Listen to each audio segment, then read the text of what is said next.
Tree Talking Time is brought to you by Conkey's Outdoors. Get all your hound hunting needs at conkeys.com. Welcome to Tree Talking Time, where we talk all things tree dogs, from the smallest feists to the largest hounds, treating squirrels to bears and everything in between.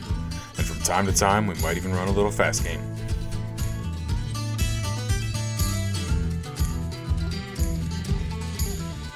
That's how it goes with trail hounds, you know. Oh, but yeah. we out here in Arizona, and some of my friends, we look at it, and my wife too. We can catch in almost any conditions. Okay. Pretty much any conditions. It's just we just have to start a lot closer behind the cat. Yeah. And you'd be surprised what you know. One thing's for sure: you won't catch anything if you don't hunt. Oh, yeah. But anyway, yeah. So you guys didn't do much good, but you went and drove around for a while. Yep, we drove around. We turned some dogs loose. They ran a couple cats. They just couldn't. They'd get into like an open spot, and in the brush they were all right, but if it got into the open, they lost them.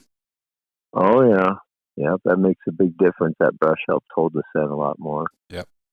And we have the same thing here. The brush helps in a lot of situations. It helps with the sun, gives you a little bit of shade, so it helps hold scent under the brush. Mm-hmm. Because we fight with, sun really eats up our scent. Oh, I'm sure. And then also, if you're hunting in the wintertime on dry ground here, you can get frost, during the night. Mm-hmm. And then in the morning, our frost doesn't really melt here.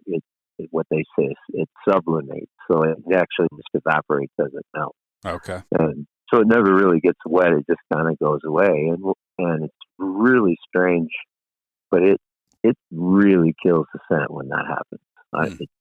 I can't explain it, but what the brush does is it keeps that frost off of the scent. Yeah. So a lot of times you'll find if the cattle stay in the brush,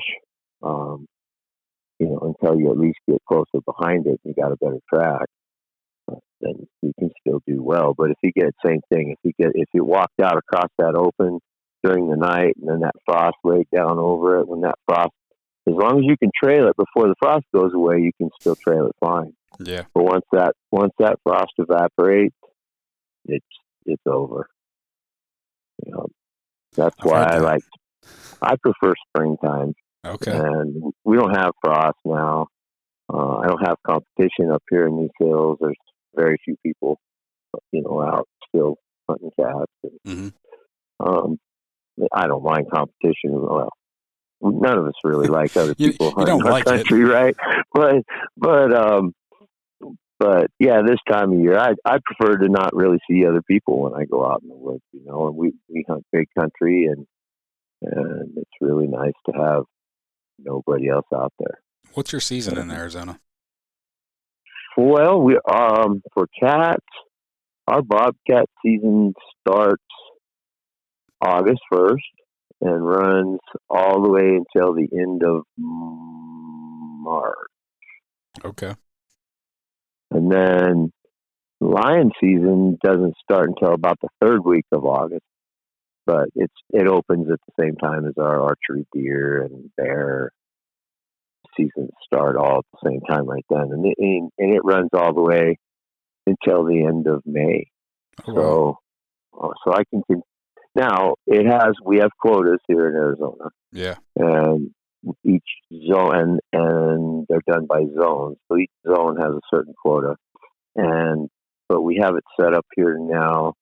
When we reach those quotas, those zones close for take of lions, but it converts into a pursuit season until the end of the natural season. Okay. So we can still continue to trail and run and tree and catch and release lions and keep dogs trained until the end of May. Yeah. So it's pretty hot. May's really hot. I'm but, sure it is. There's nothing I love more than cold trailing lions on a tough track,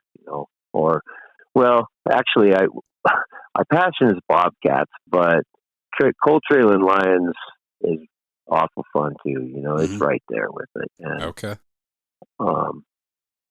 That's really it's all about the dog work. Yeah. Yeah. Now you guys run some gray fox too, don't you? Oh well, so that brings me back to a different point. So my wife and I, our kids are grown now and moved off, so we're empty nesters, and we're actually a two-pack family. So my wife has her own pack of dogs, and she does run gray fox and bobcat with her dog. Okay. And she'll let him tree a coon, and she has a squirrel dog. She kind of has a mixed pack, so she doesn't hunt squirrels much anymore, but mostly just fox and bobcat. But yeah, she definitely does that. She's got some good dogs, and she runs. That's just pretty consistent with those little dogs of hers. What kind of And squirrels then do you have right there around you? we have Abert squirrels here. Okay. The reason I ask is actually the most recent issue of Full Cry magazine, I wrote an article about the Squirrel Grand Slam, and some guys from Pennsylvania drove to Nevada, California, um, and Arizona to hunt like a lot of the western squirrels to get their Squirrel Grand Right. Slam. Yeah, we've got two different squirrels. We've got several squirrel species in Arizona, actually. We have some that are protected because they're endangered. The red squirrels or something on Mount Graham, and then we've got the Kaibab squirrels that are the most common, uh, squirrels that people hunt Hmm. in the central mountainous regions. That's what we have here, and then we've got a very close related one on the north side of the Grand Canyon, and that's called the Kaibab Yeah. squirrel, and it looks a lot like the Abert's. It's thick, but it's black with the red stripe down its back and white belly, Yep. um, or dark gray, darker. They're pretty cool looking squirrels. If someone's never seen one. Yeah, with real long tufted ears, and Yeah. yeah, so yeah, squirrel hunting's here pretty tough here in Arizona. We have the big top ponderosas, and they're Hmm. 150 feet tall sometimes, but it's a lot of fun. We have to use binoculars. Oh, I'm It's, sure. to find them, the dog will tell us, and it's there. If that little critter dog says it's up there, it's there. But it may take us a half hour with 3 sets of binoculars to find Jeez. it. Now, is the squirrel dog a cur dog or? Yeah, he's a mountain cur that she got from back east when he was a pup. Okay. He's Franklin's Thundersport, son of Thundersport, Hmm. Yep. and that Very, she's. Go ahead. very well known squirrel dog and line of squirrel dogs. Yeah, he's a pretty good squirrel dog, and then she started hunting the fox, and she had some hounds, kind of grade hounds, like kind of hounds that I use on my lion dogs out here. And the couple she had, they were a little bit weak on the tree, which is not uncommon for some of our western dogs because we mostly need trail power, and Yeah. and a lot of these big game type hounds don't need much locating power or anything like that because they're hunting big game, right? So Yeah.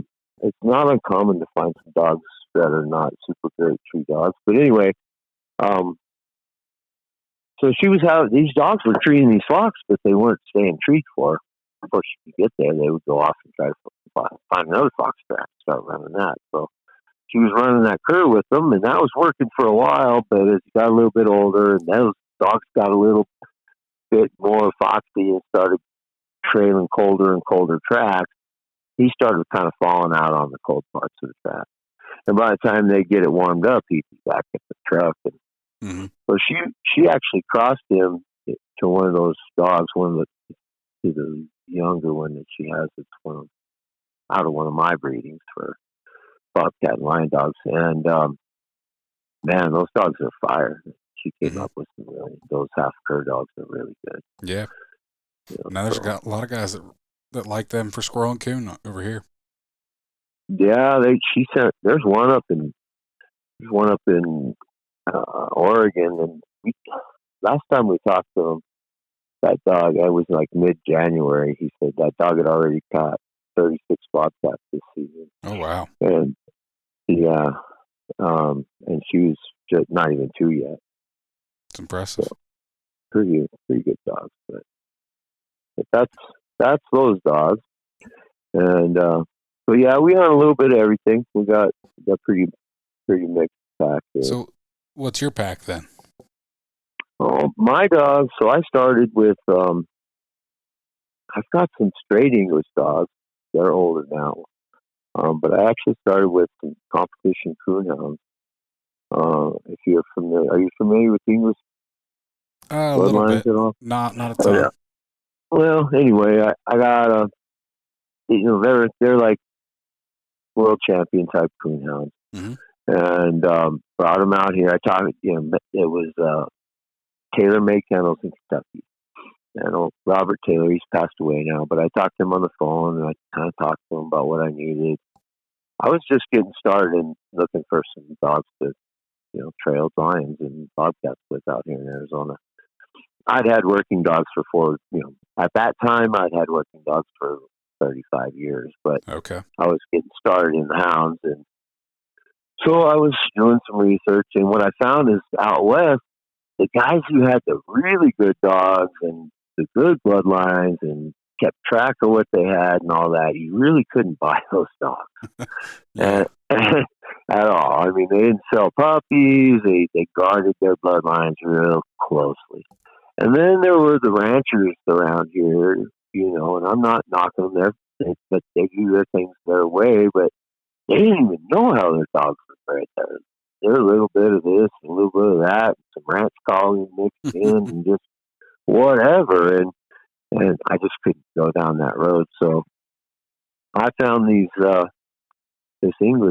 guys breeding it. There's this guy breeding these English dogs, and he said he had some breeding coming up, and it was, the female was a real cold nosed dog, and he thought, he could send me a pup that would do what I needed, and he did. I got a real good dog, and then I bred. It was a long story, but got hooked up with some other people that moved out here from Virginia just for a short period of time. Didn't work out for them, and they moved back. But they brought this female out. She'd won Autumn Oaks. Oh wow. Yeah, an English female, and had some common bloodlines with this male that I had. He was off a world champion dog too.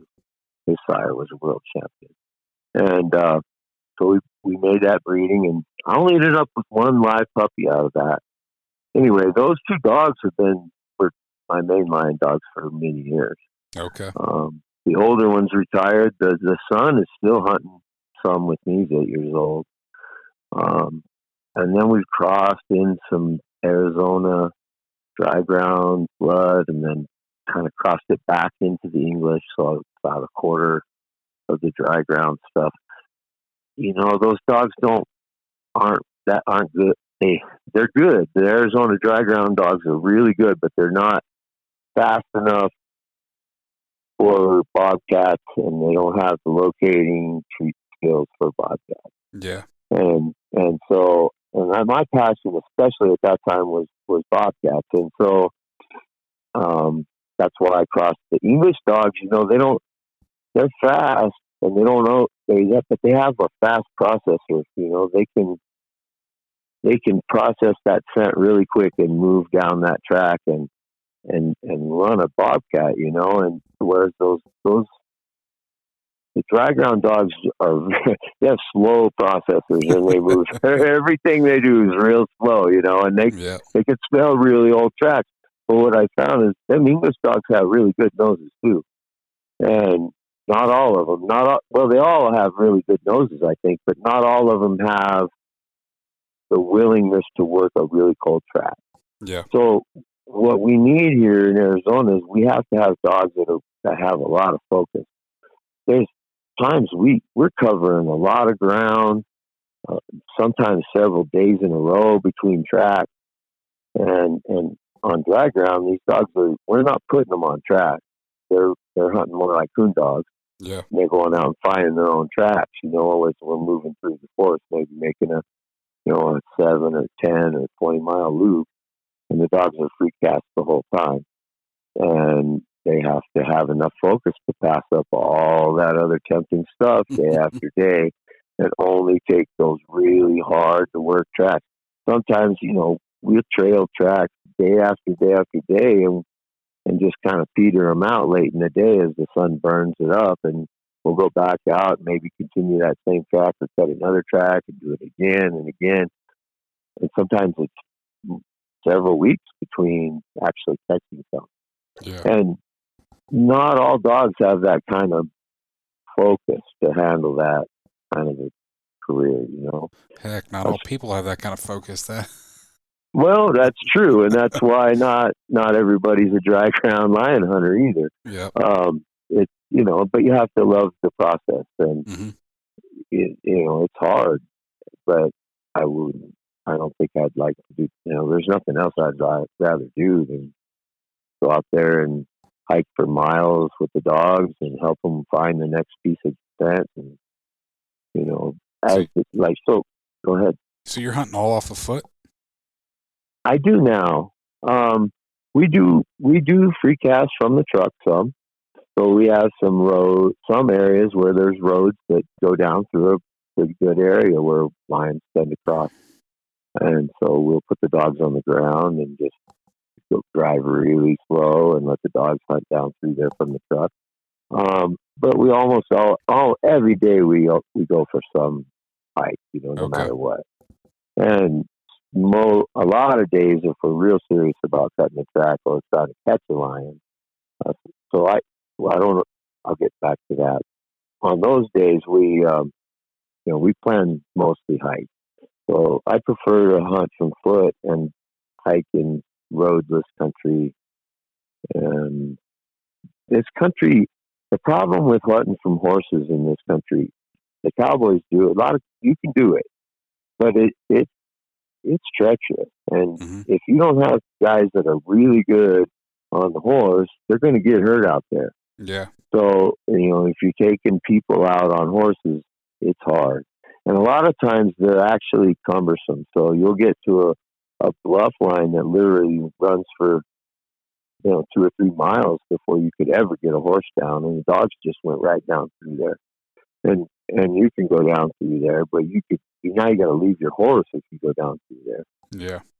And then sometime you got to come back and get the horses. And, so now you got this 1,000-pound animal tied up out in the woods, and you're maybe 4 miles away by the time you either end for the day or catch the lion.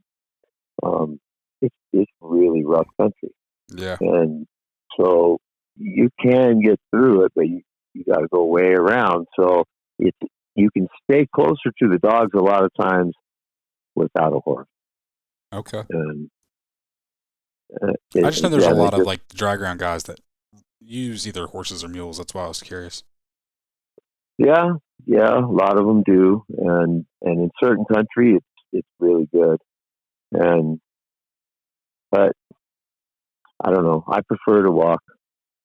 I just do, and it works better for us. We can get to our dogs better, and we see. I don't know. They both have advantages. I had a horse. In fact, I just sold him recently.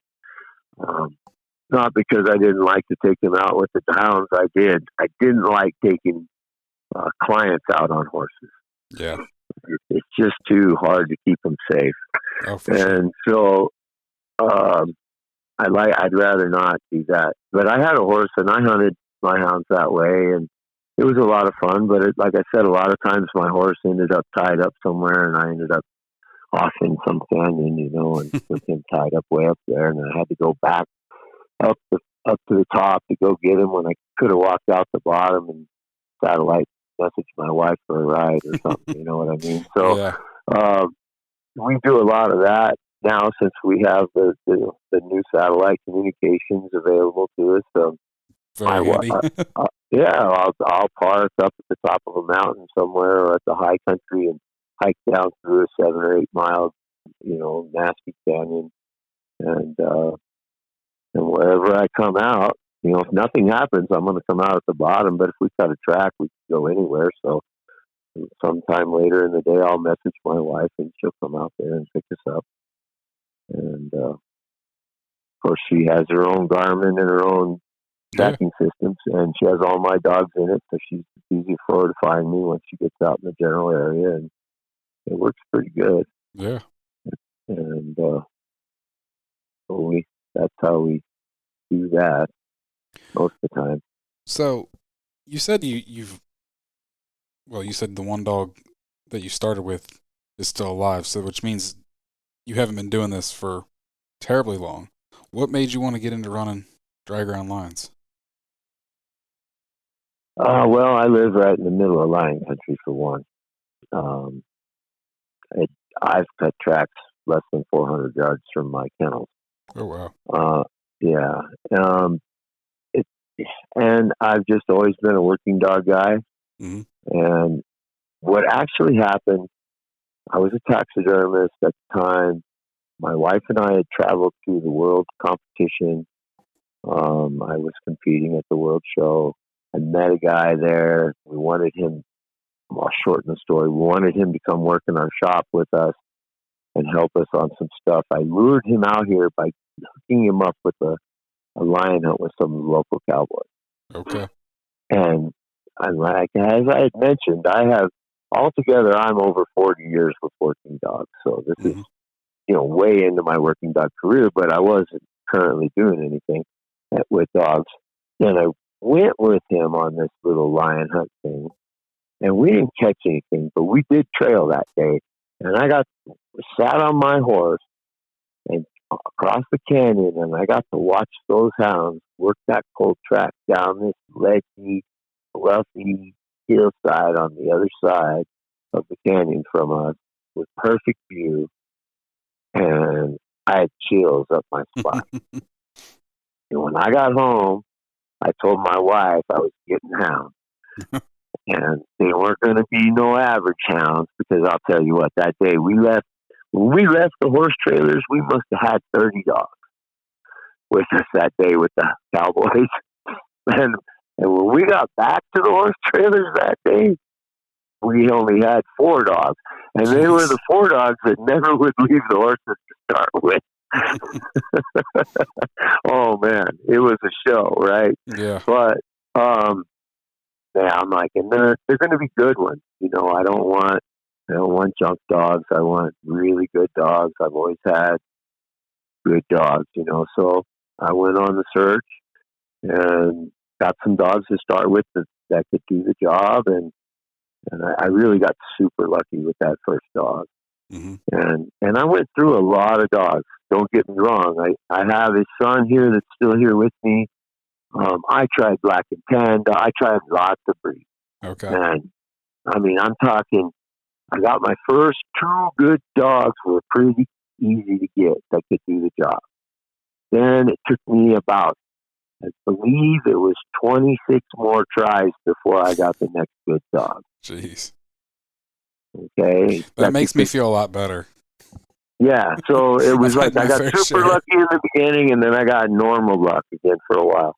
And so after that, I realized it's like, I'm going to be better off producing the dogs I need for myself. Mm-hmm. So we started I did some more breeding. We produced some really good dogs. They've been, we breed just for us, but there's always extras. The dogs coming out of my kennel have really made a name for themselves over the last 10 years. At this point, I've got some really top lion hunters are wanting my dogs. Some of them already have my dogs, and they're buying more dogs. Nice. And so our breeding program's going really well. They're just grade dogs. They're kind of mixed. I breed more of a best to best program with some line breeding. Okay. Best way I can explain it. There's actually, in the dogs I'm using today, believe it or not, there's actually one 8 yak terrier in them. Okay. And then the rest is all hound, and it's a mixture of hound, but they're still about 3/8 to half English dogs. Gotcha. And those English dogs, I really like. If those dogs were smaller and more athletic, I'd just use straight English dogs. Okay. But How they're not. how big was your English, yeah, male English that you brought in? Yeah, they're like 70-pound plus dogs, right? What's your And ideal they're dog? good. What's that? What's your ideal size? For me, I would like my females to be about 35 and my males about 40. Okay. Yeah, because you know they can do anything a bigger dog can do, and they can usually do it better, especially in rough terrain. You have to understand where we live, the terrain. Most people who come here are like, that place is just trying to kill you in 100 ways, and it's kind of true. Our terrain's extremely rough. It's very steep, sharp rocks, giant boulders. I mean, it varies every hill you go over. It changes. Um, but it's very very rough terrain, and it just breaks down those big dogs. These littler dogs can get through the bluffs and the rocks, and they don't fall off cliffs as easy, and um, they eat less food. Yeah. uh, they fit more of them in a small dog box. There's so many advantages to a smaller dog. A lot of those guys breeding those English dogs, they're happy. They're proud of the fact they're 80, 90 pounds, and that's fine. But I don't understand that. It's like, Well, why? Why? over here on the East Coast in Coonhounds, it's just it's not a it doesn't put as near as much strain on a dog that I think it does out there in the western states. Yeah, but still, an 80-pound dog is never going to be functional as long as a 40-pound dog. If they put the same mileage on them, you'll never get as many miles out of an 80-pound dog as you will a 40. Yeah. In my opinion, it's just Hmm. too much wear and tear on the joint. And I mean, just the food bill alone, it's going to put strain on your bank account to have that size of dogs. And I don't know. That's just me. Everybody has their thing, and as we all know, at the end of the day, if you're happy with your dogs, that's all that really matters. Now, your opinion kind of seems to be the general consensus of a lot of, I would say, even big game hunters, even a lot of eastern big game guys like a smaller, more compact dog, but especially western big game guys. Yeah, it depends on the game they're running, but yeah, I think most guys would like their dogs to be, probably not much more than 60 pounds. Yeah. For anything. I know some bear guys, they like their dogs in that, they say 50, but when I look at their dogs, they're more like 60. Yeah. But, they love them a little bit bigger, but yeah, a lot of the lion guys, we prefer their dogs a lot smaller. Um, we just they don't need to be big. We're not engaging with the game. Hmm. Well, at least we sure don't want to. Yeah. And it's not like it takes a pulling hair or anything like that to get a lion to go up a tree like the bear or something. So Exactly. the lions just go up the tree and try to hide from the dogs, and then the dogs come along and find it by scent and bark at it. That's the ideal anyway. Yeah.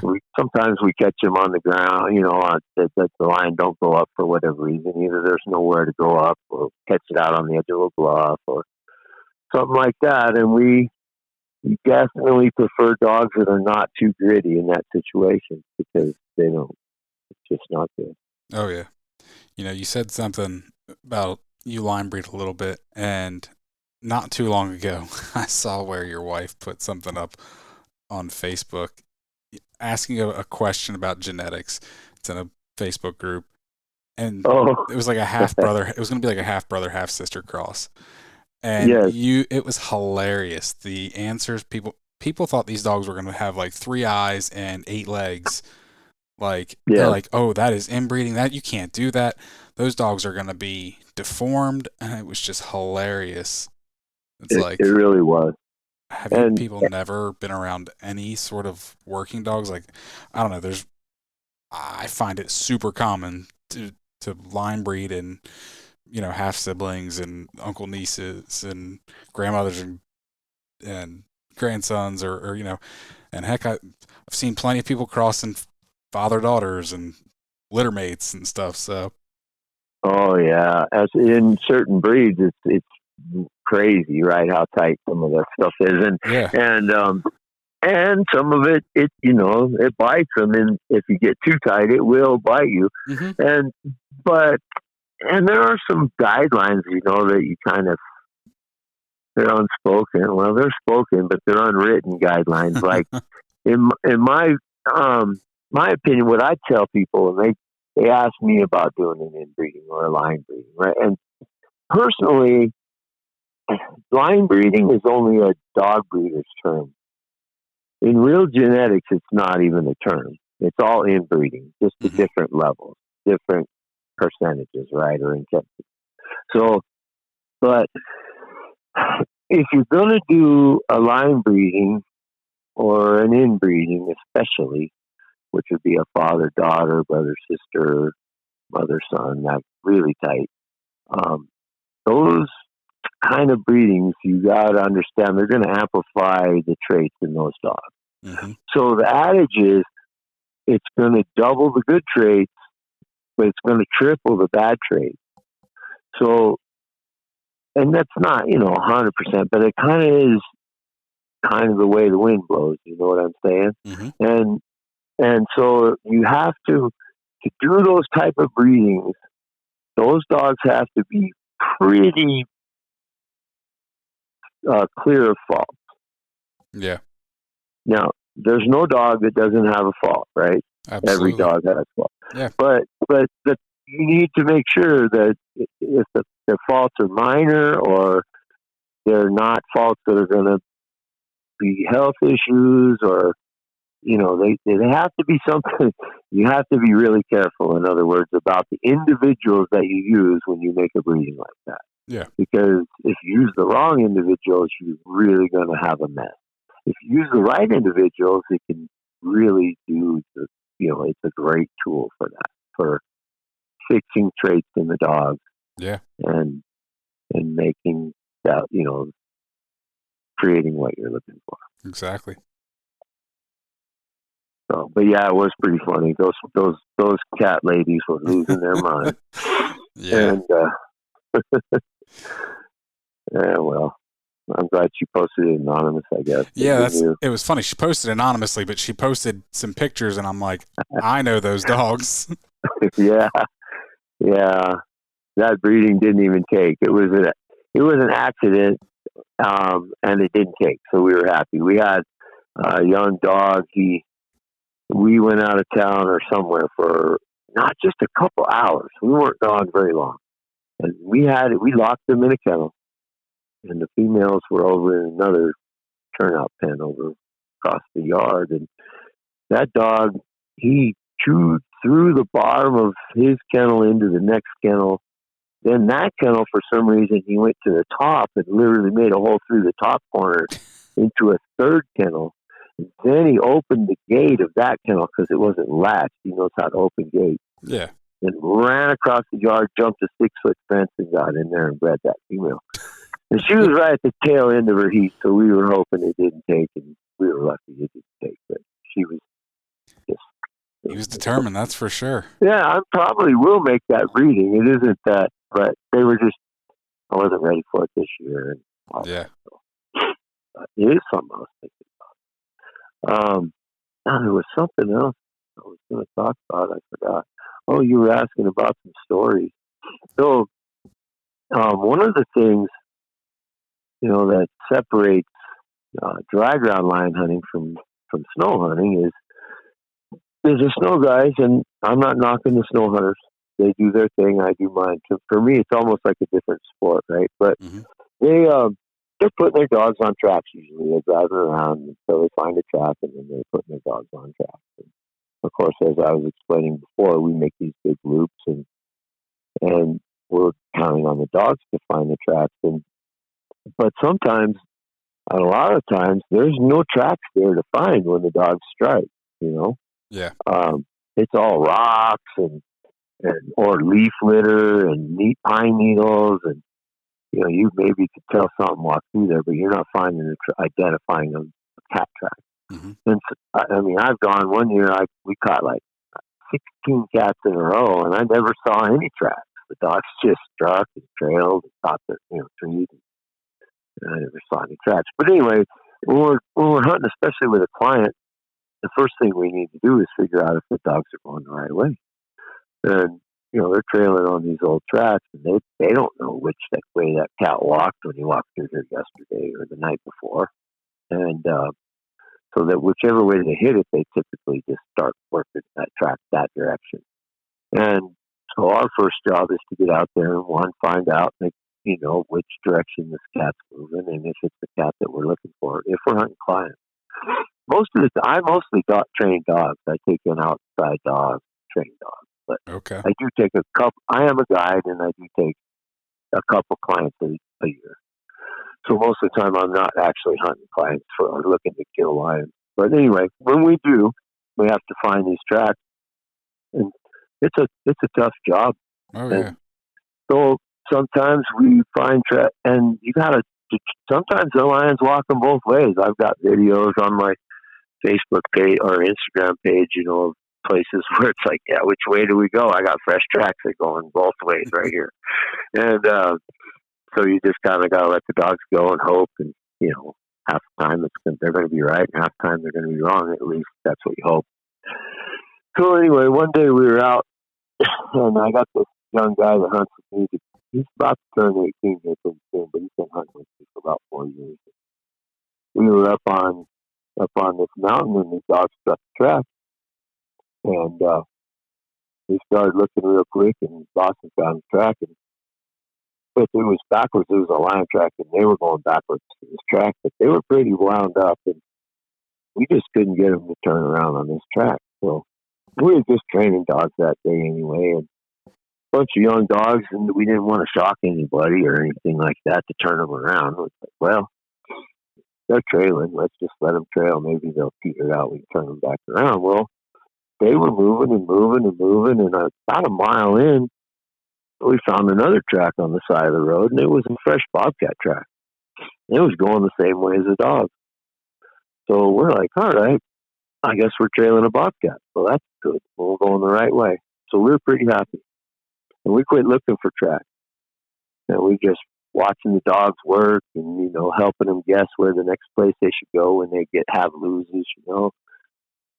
That's what we do. We'll follow along with the dogs, and when they get stuck or have a bad lose, we'll kind of look at judge the terrain and the flow of the topography there and brush or whatever, and make an educated guess on where we think the cat would walk next, and bring some of the dogs over there and have them checked, or look for tracks ourselves and help them move it along.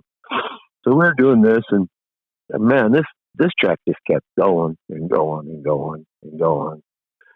And several hours later, and like 7 miles as the crow flies from where we originally started, the dogs went down off this bluff and picked up some speed and went down in the canyon right there and went trees. And we hiked all the way down in there, and we got down in there, and we had a lion in the tree. And we'd been trailing a lion the whole time, but, we just didn't ever find the tracks for that lion going that way that day, right? Yep. But we like to joke and say, we trailed that lion so far backwards that we caught him coming around on his circuit and ran into him head on. Of course, that's not what really happened. But yeah. We have fun with that one. That is funny. Here you thought you were trailing a bobcat. Well, at first we thought we were backwards on a lion, and then we thought we were on a bobcat, and then it turned out we were on a lion the whole time. But, so it's tough to find tracks, and especially when you have dogs. With these conditions, the dogs can definitely go either way on a track. Mm-hmm. If it's fresh, they'll go the right way. Yeah. But on the cold, when we hit a cold track, it could be any direction. What is fresh to you? That's a very complicated question.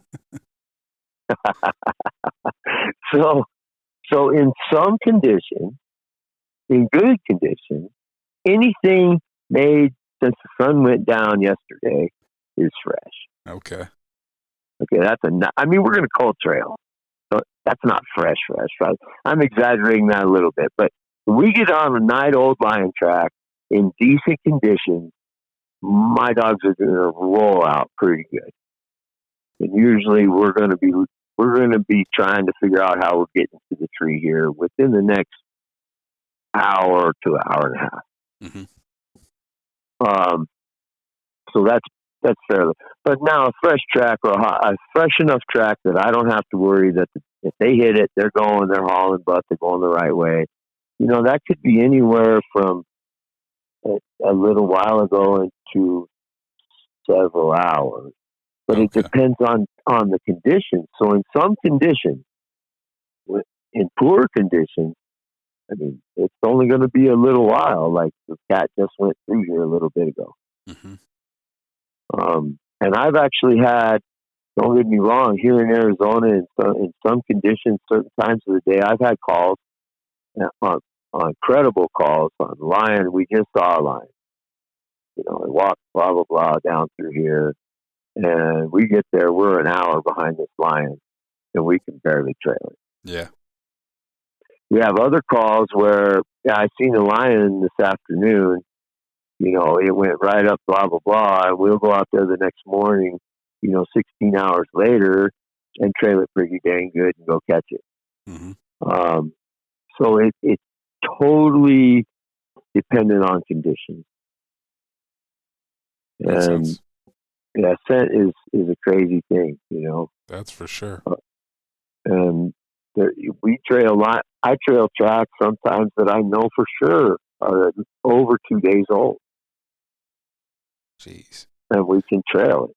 Can't imagine Other times we're 4 hours behind a lion. I know we're only 4 hours behind a lion, and we can barely move it.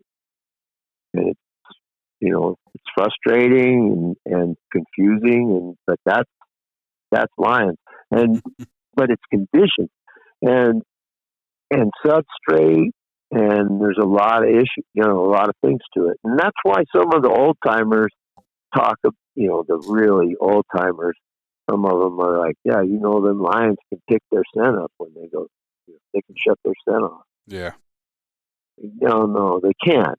But lots of things happen out there, and it seems that way sometimes. It's like, the lion, I know this lion just went through, and you can't, what happens here?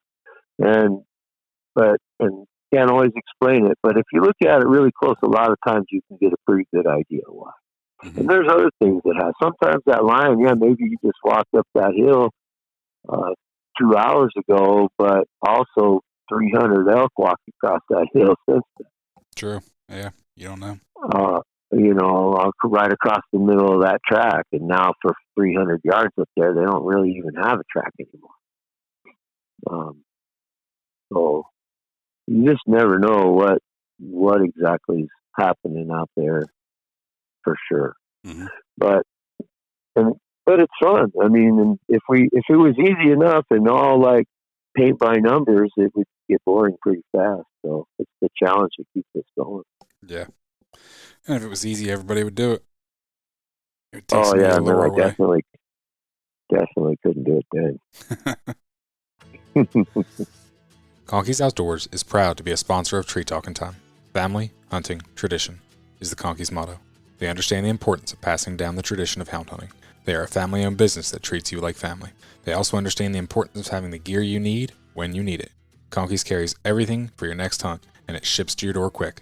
They also offer great warranties on all tracking systems and financing options. Check them out at conkeys.com. You can also use the code TreeTalkingTime5 in all caps to save as well. Yeah, we're very picky about our dogs, and one of our biggest things is trying to. We always try to develop each individual dog to its most potential. Mm-hmm.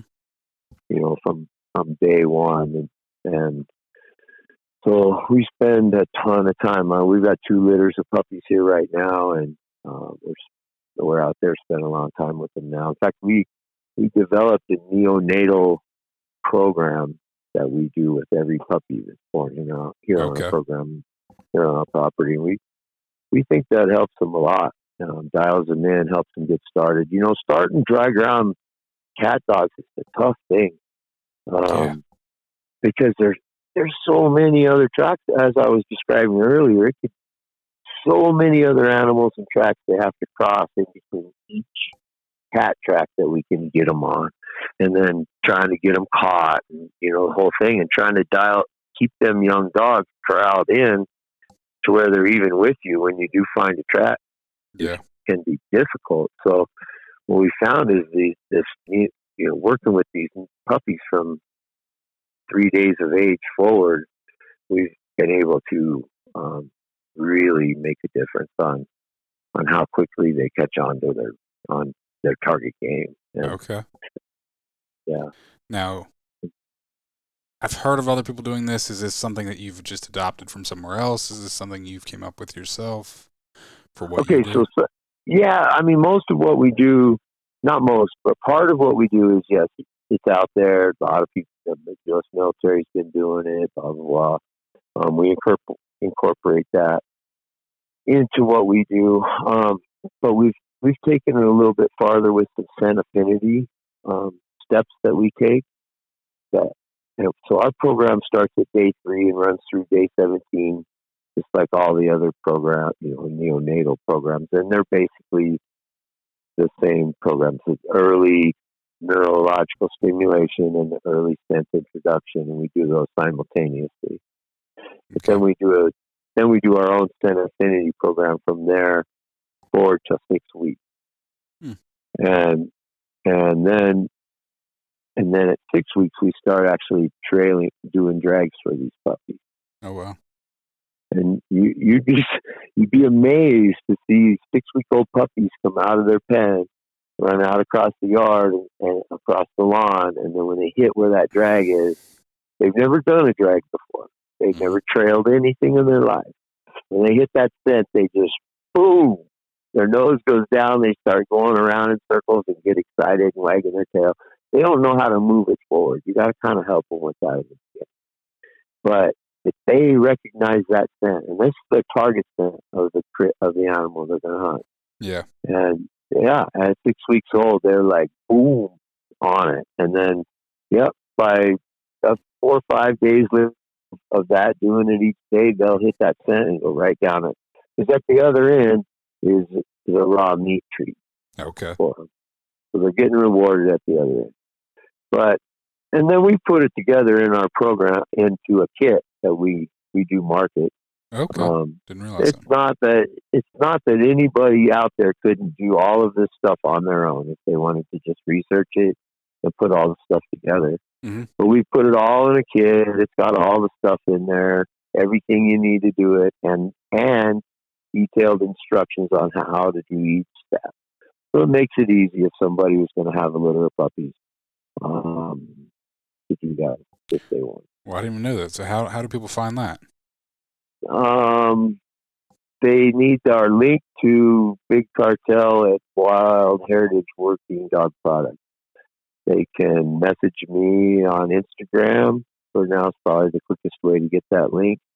I'm not sure how to post the link, or I would. Well, But anyway, I that's can how add it is. I can add it to the show notes. So if you Yeah, send me I'll the send it link, to you. I Yeah, can I'll add it to send the you the show link. notes.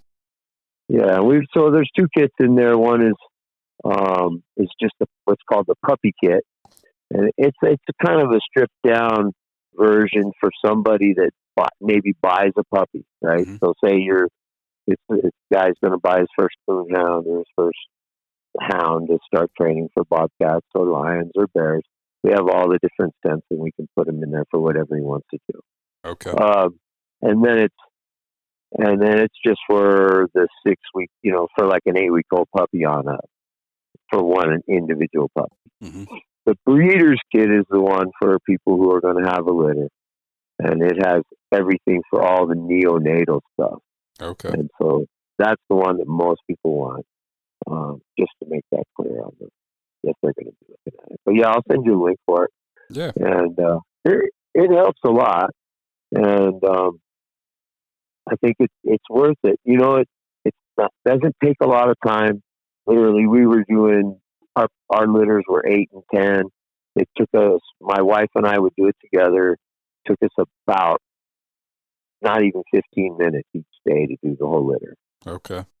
And then once they get, and then from 17 days on, it only takes a few minutes to do the application for the Sun Affinity each day. And then at 6 weeks, you start doing all the, and there's other games in there that we've included that we like to do with our puppies. So we start, like locating games. We use pieces of meat and put them out, and we have suggestions for all these.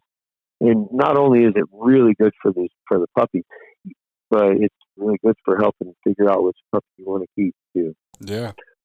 And but it's the neonatal stuff with these pups is super important, and all the way up through their development. It's just like with kids. I remember that, what is that, Walk with Wick book? Mm-hmm. And I'm not knocking old Wick. He had his reasons for everything he did. But one of the things I read in there is he was like, you don't do anything with these dogs until they're a year old. Nothing. I've heard that. Okay. Yeah. All right. So if you had a baby and you fed it and kept it alive, but you didn't do anything, you just kept it in the closet until he was 18, he's going to be lacking a little bit of potential in the world. For sure. Okay. Well, the same thing happens with dogs, and it starts with little puppies. And so what happens with these neonatal programs, with anything, if the puppies don't make all the neural connections early and lay the foundation, like just enrich normal going out and spending time with your puppies and letting them out and giving them toys and doing all that, if that's not done, or even after 8 weeks, the puppy, after it goes to its new home and the guy just pretty much puts it in a kennel and lets it sit there until it grows up, it doesn't make any of the neural connections it needs and literally never learns how to learn. And they are completely robbed of their potential. So the more you can give them as young puppies, you can actually increase their potential dramatically. So these neonatal programs, they start laying the foundations. I mean, think about the difference between a puppy that is trailing target scent at 6 weeks old on his whole life compared to a dog that never even gets exposed to it until he's after a year old. Yeah. There's no comparison.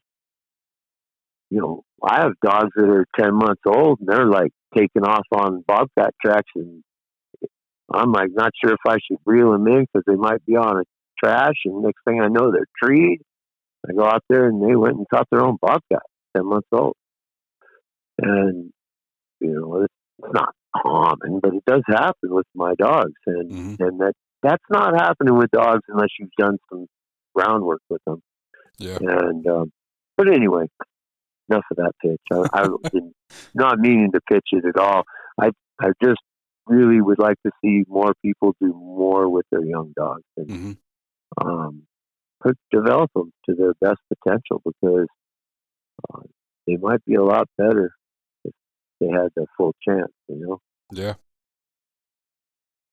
No, I think it's very interesting. Like, I didn't even know that's something you were really big into and had kits or anything. So. Yeah, I don't promote it a whole bunch. I throw a little post out once in a while, and or mention it. And I've just been really busy with the dogs this year. Got a client dog here that I'm trying to get started.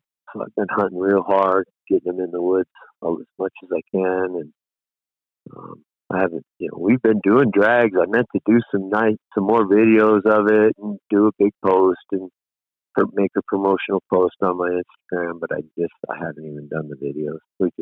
I'm watching them.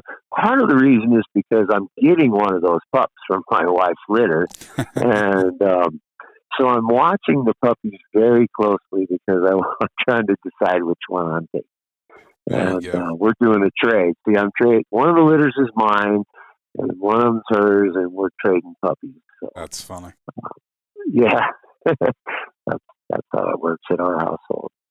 And, hey, if it works for you, it works. It works good. No, we're both excited for the new pups. And we haven't had a litter for 2 years, so We don't breed a lot of dogs. Just when we want a breeding for ourselves, and then we just sell the extras. So, Yeah.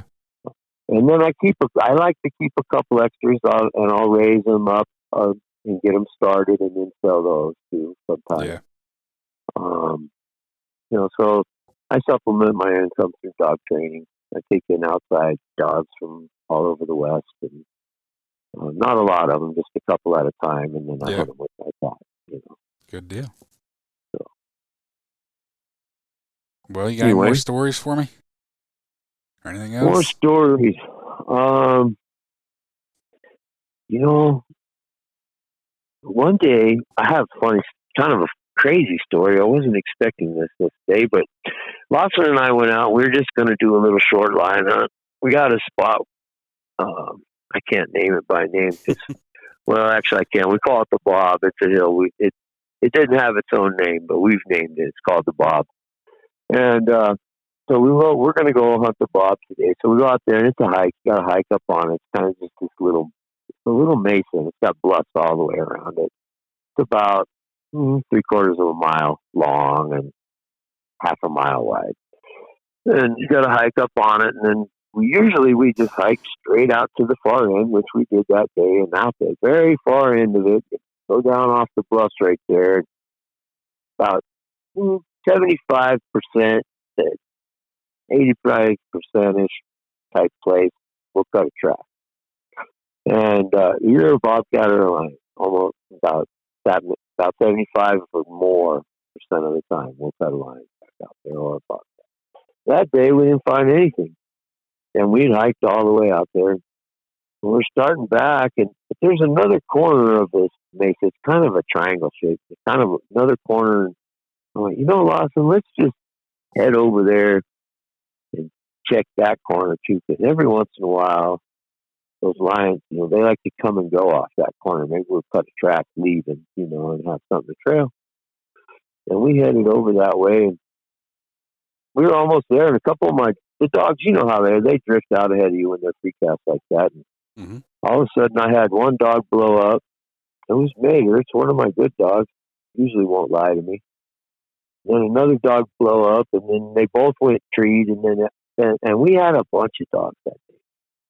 We had puppies of our own. I had client dogs there, and we had all the dogs. I think we had 11 dogs with us, just me and Lost. And we don't bring leashes because all of our dogs are trained to call off trees. When we're done, we let them tree a while and tire themselves out a little bit, and we just call them off. And if we had a long trail day, that's not an issue. They were already tired when they treated anyway. So, but this day, these dogs are all blown up for everyone, and I'm like, wait a minute, Lawson, don't go running down there yet. This is probably trash. There was no trailing. I mean, like the dogs just blew up trees, and like a layup coon or something, right? But there was 11 dogs. And so I stopped and I dialed in all my dogs on my handheld. I turned them up. I was pretty sure we had to have some sort of trash. I don't know if they're baying a bear or what they've got, an elk bait up or something. Dogs do stupid Oh things yeah. sometimes. They don't usually do that, but it just didn't feel right. So we walked over there and they did. They had a lion for sure. But the problem was it was just me and Lawson, and we didn't have any leashes, and we had 11 dogs who were not tired at all. Yeah. Oh man, we had a heck of a time trying to get all them dogs out of there that morning. We could have used about 50 feet of mule tape, but I'm we sure. eventually got because and it was a tree they could climb. So the problem was we couldn't just move away from the tree and start toning and bumping and hollering dogs. Somebody had to stay at the bottom of the tree because otherwise they would climb right up this tree and they could get about 17 feet up and then they would fall out Yeah. onto the rock. And so we were trying to keep them all out of the tree and they were all fresh. So everybody was trying to climb the tree. So I had to leave Lawson there at the bottom of the tree and guard it. And then I had to go call the dogs off. Well, when there's still somebody at the tree, they don't want to call off. Yeah. Oh boy. Yeah, we finally got them all out of there, but man, it was pretty exciting morning, and we were not expecting to catch a lion. We were just kind of going over and hoping to maybe find a track to start or something. And all of a sudden they were like, "Hey, we got a lion right here."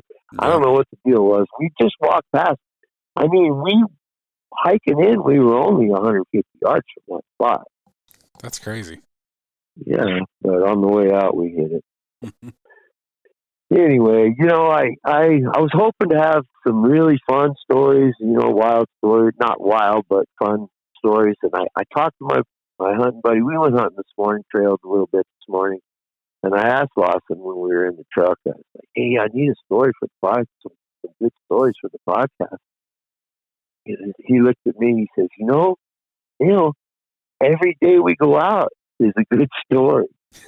and, and it pretty much is, out here in the woods. That's our motto. Sometimes we don't cut tracks. Sometimes we just trail a little bit, but we always see or experience something cool every time we go out.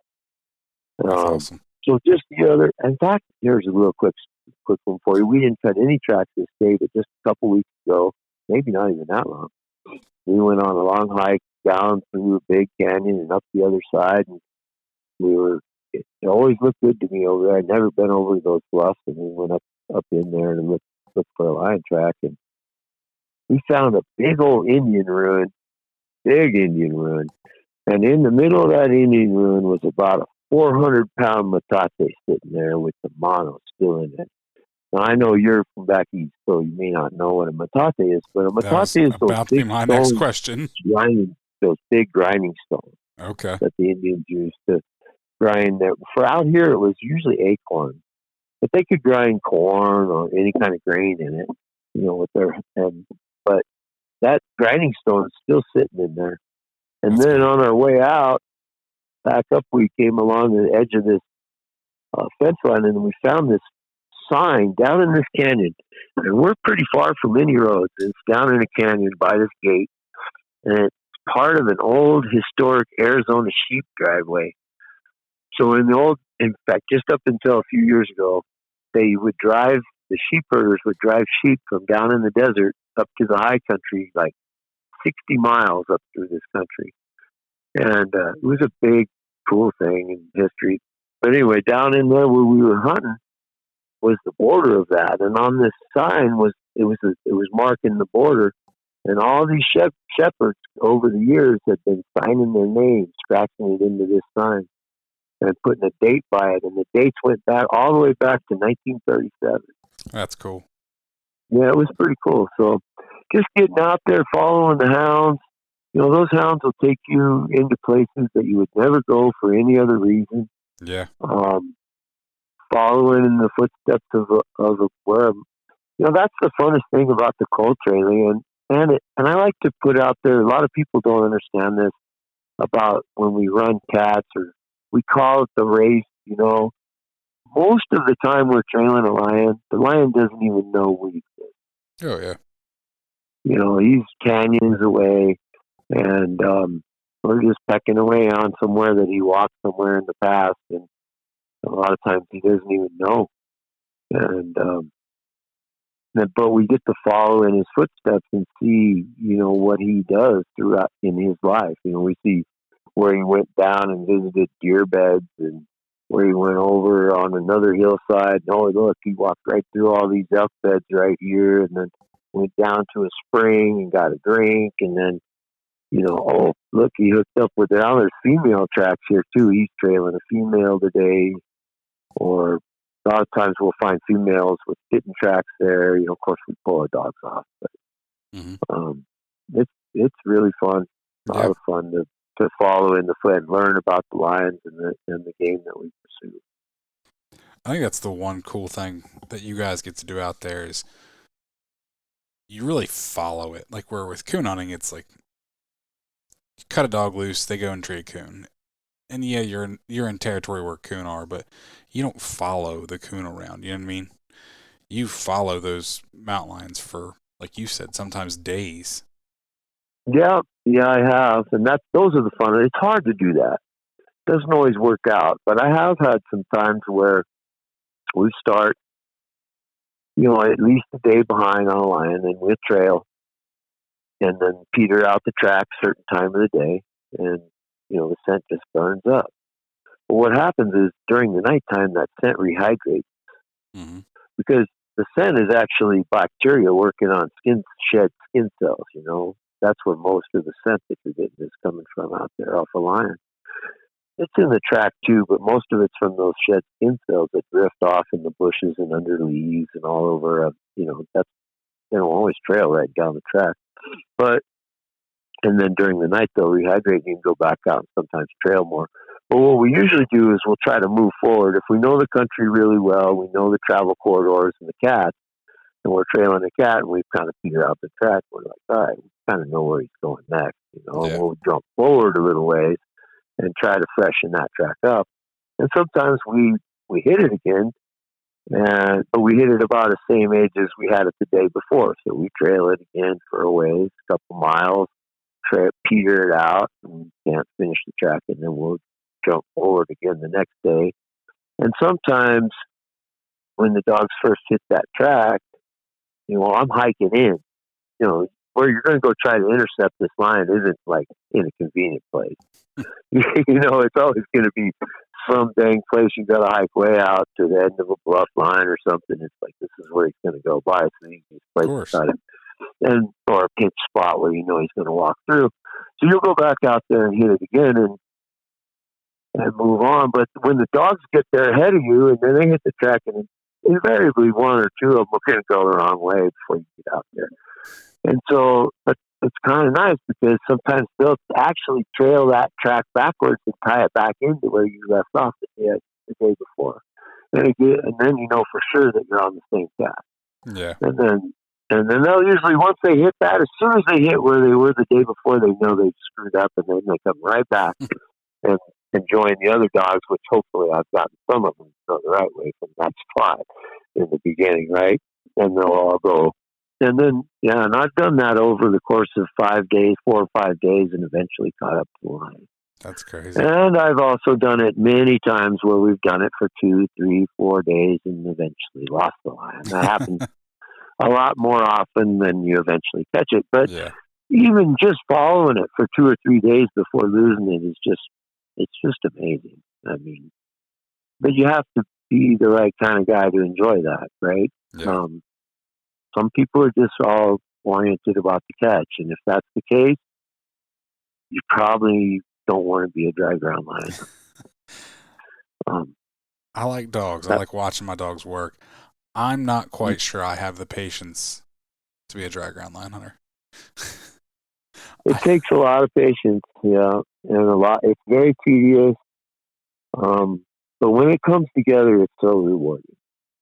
And yeah, I'm sure. you should come experience. You got to experience it someday, though. So I definitely will at some point. everybody needs to, especially our critics. Yeah. Yeah, we're fighting them again out here in Arizona, and it's a sad deal. I think we're okay for a little bit. I hope. Yeah. Hopefully. You can never rest, though. The wolf will always be at our door trying to take our rights away. Exactly. Yeah. So. Right on. So you hunt? You have cur dogs? So that's a loaded question. I have leopards, which depends on what your definition of a leopard is. Right. It could be a hound or a cur. Right. UKC registers them as hounds. But especially like my one female, if you look at her, she's just a Merle cur dog. Right. Right. So, I hear you. so that's why I say And it's like, some are more hound. I'm sure some are a lot more houndy than others. And yeah. do they have hound in them? Is that breed got hound in it? Yes. Yeah. It was created with some hound. So, right. In the beginning, when the breed was founded in the 60s, there was a lot of stuff put in them. And then through the years, a lot of stuff has been added behind the barn. Now, theoretically, the name changed in 2008. theoretically, they're the same dogs. Right, Now, right, right. So, because I'm looking at these dogs that we're running out here in my yard, and even my hound. I call them hounds, but they're only 7, 8 pounds. The ones my hmm younger generation of dogs right now, and man, they are so good. They are so good, but and so athletic and so tough, and just the drive is phenomenal. That little bit of yak terrier in there just does amazing things. yeah, Yeah, trainability, intelligence. It didn't take any nose away. But they were special dogs. My buddy Ted in New Mexico, him and his brother had some yak terriers. I'm not sure where they got them from or the line. But they were kind of special dogs. They were not dog aggressive. okay, And two, you could put those little buggers on the ground and they could cold trail and tree lines and stay trees yeah, just by themselves. They would go catch lions with just little straight yak dogs. But then they had some pretty good hounds too, and they start crossing. They like them crossed. They even like them half and half and 3/4. So we have a 3/4 pound, 1/4 yak that came from Ted, and she actually has turned into our main brood female. okay, Um, she's she's like the hen that lays the golden egg. Everything I mean, almost every single dog out of her is just phenomenal. yeah, And when I'm crossing her to my mostly English dog, 3/4 English dog, and those dogs are man, they work.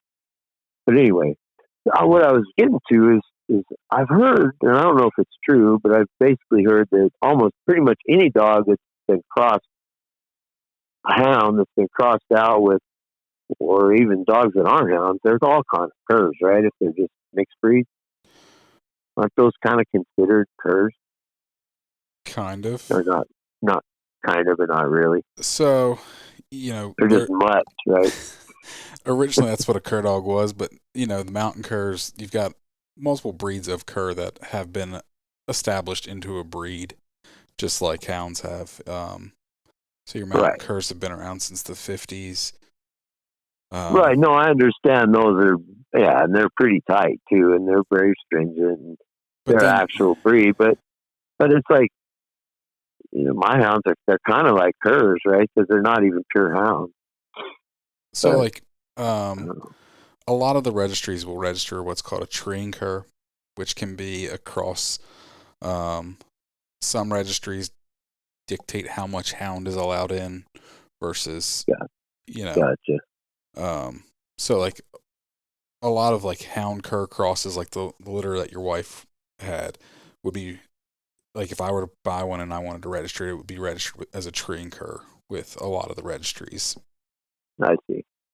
Right, and it'd be like a single registration that just kind of starts from there. Yeah, Gotcha. Just to kind of have a record of yeah. what he is or whatever. But there's a lot of people that are All right. crossing bird dog into stuff now, especially for the squirrel hunts, like the competition squirrel hunts, because the bird dog adds a lot of speed, a lot of winding, and so Yeah, guys have been doing that for their lion and bear dogs out here for quite a while. Some oh of them, yeah, not everybody, but I know some guys that pretty successful hunters that have been doing that for quite a while. I think there's a lot of German people. short, People have crossing been. some German short hair into them. I think there's a lot of people who have been doing that for many, many years. Well, isn't that maybe how the red ticks came about in the beginning? Maybe, maybe, I don't know, maybe but that's why there's so many ticks in the Walker breed. maybe. Well, we know that so walkers and English dogs they kind of go back and forth. Oh yeah, They're dual registered way back, and so yeah, the English dogs are typically ticked, but not always. And a lot of them just look like walkers, but they're kind of almost the same breed, but not really. I don't know. It's all silly. The registrations to me are kind of, I don't know. Even the shows are good. It's great to give people something to go do with their dogs and all that, but they take it too serious. It's not good because the conformation standards are not. You can't build a dog that way by a blueprint. Comp- Actual work is what sets the standard for a dog. Yeah. You know, the product conformation and is subject to the wiles of people. You know, what on style. Yeah. And whereas the working dogs of any breed that you look at any working dog from a breed that's been around for a long time and they look exactly the same as they did hundreds of years ago. But any dog that's been just shown and turned into a show dog, they've changed dramatically since way back in the day. Oh, for sure. You can look over the last 100 years at the way Yeah, a lot of the breeds have changed. yeah, they destroy them, and you look at the standards for these, even the coonhound standards. It's like, well, they need to be built powerfully, and this and that, and it's like they need to be built. However, whichever dog does the job the best, that's how they need to be built. Yeah. That's my opinion, but nobody wants that. I'm But sure there's a that's few what people that'll like your opinion.